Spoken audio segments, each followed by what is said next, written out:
आप जो यहाँ स्टूडेंट्स हैं सब मेरिट के ऊपर आए हुए हैं. मैंने अभी प्रेजेंटेशन अंदर ली कि सारों की क्या ग्रेड्स थी यहाँ आने के लिए. तो ये ज़्यादातर पाकिस्तान की यूनिवर्सिटीज़ से ज़्यादा आपकी ऊंची ग्रेड्स हैं. बस. सो एक तो यहाँ मेरिट के ऊपर लोग हैं.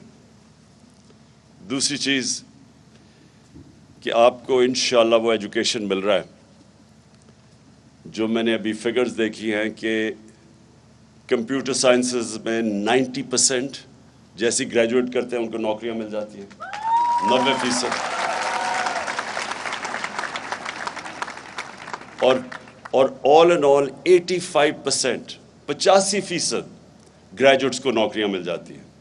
और वो मैं देख रहा था कि पे स्केल्स भी देख रहा था कि स्टार्टिंग सैलरी 70,000 से 90,000 है. सो इसका मतलब मैं ये आपको इसलिए बता रहा हूँ कि हमारी बदकिस्मती से बड़ी बड़ी पुरानी यूनिवर्सिटीज़ हैं पाकिस्तान में, वो ग्रेजुएट्स होते हैं, बेचारों को नौकरियाँ नहीं मिलती. PhDs को नौकरियाँ नहीं मिलती. मैं जब प्राइम मिनिस्टर था तो पाकिस्तान के PhDs ने मेरे घर के बाहर आके धरना दिया, जी हमें नौकरियाँ नहीं मिल रही. सो ये जो कनेक्शन है एजुकेशन का और एम्प्लॉयमेंट का, इसका मतलब कि जो आपको एजुकेशन मिल रही है उसकी माशरे के अंदर डिमांड है, तो वो रेलेवेंट एजुकेशन है. तो सबसे पहले तो मैं समझता हूँ कि बहुत बड़ी एक इस नमल की कामयाबी है कि जो घरानों से बच्चे आ रहे हैं और ज़्यादातर 95% स्कॉलरशिप पे हैं, तो वो सबको इस इंस्टीट्यूशन के बाद एम्प्लॉयमेंट मिल जाती है. वो अपनी फैमिलीज़ को संभाल सकते हैं, अपॉर्चुनिटीज़ हैं उसके बाद. और वो भी मैं देख रहा था कि 70% जो एम्प्लॉयमेंट मिलती है वो प्राइवेट सेक्टर में है.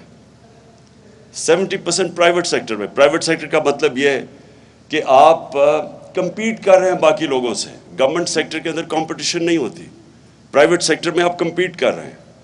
तो एक तो ये मुझे बड़ी खुशी हुई. मंजिल, रास्ता, जज्बा, भयानक सच्चाई से हटाए पर्दे और तोड़ डाली झूठ की बेड़ियां. सलाखों से डरना कैसा जब चट्टानों ने पाला हो. इमरान खान बोल के साथ जुम्मे से इतवार रात 10 बजे सिर्फ बोल न्यूज पर. सबसे ज्यादा व्यूज, सबसे ज्यादा रील्स और सबसे ज्यादा रेटिंग के साथ बोल अब भी नंबर 1 पोजीशन पर बरकरार. सब्सक्राइब करें और बेल दबाएं ताकि कोई खबर रह न जाए.